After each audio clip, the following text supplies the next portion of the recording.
ni yale yanayoombwa na mtu mahususi na yanakuwa yana ujumbe mahususi na yanasema shabaha yake ni nini, lakini yanaeleza yatafanyika wapi, yatatoka wapi hadi wapi, ili jeshi la polisi liweze kutoa huduma ya watu hao wenye ujumbe wa namna hiyo.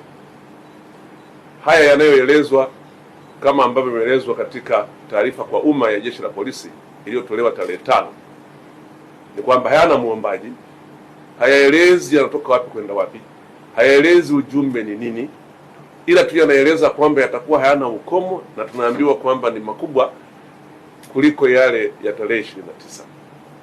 Ndugu zangu wanahabari, kama yakiwa hayo ni maandamano yasiyo na ukomo, maandamano ambayo ni makubwa kuliko yale ambayo watu walichoma mali za watu, walichoma vituo vya mafuta, walichoma majengo ya serikali, wamechoma vituo vya polisi, yale yaliyosababisha watu wakafa. Sasa hayo tunayoambiwa ni makubwa zaidi ya hayo.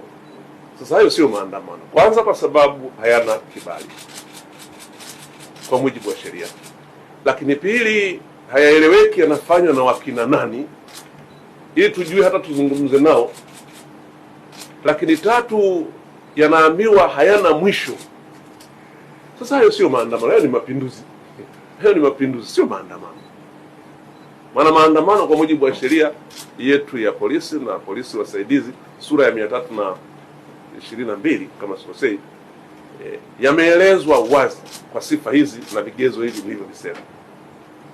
Kwa hiyo nimewaita hapa kujaribu kutumia vyombo vyenu vya habari kuwaambia Watanzania maandamano hayo ni haramu, hayaruhusiwi, na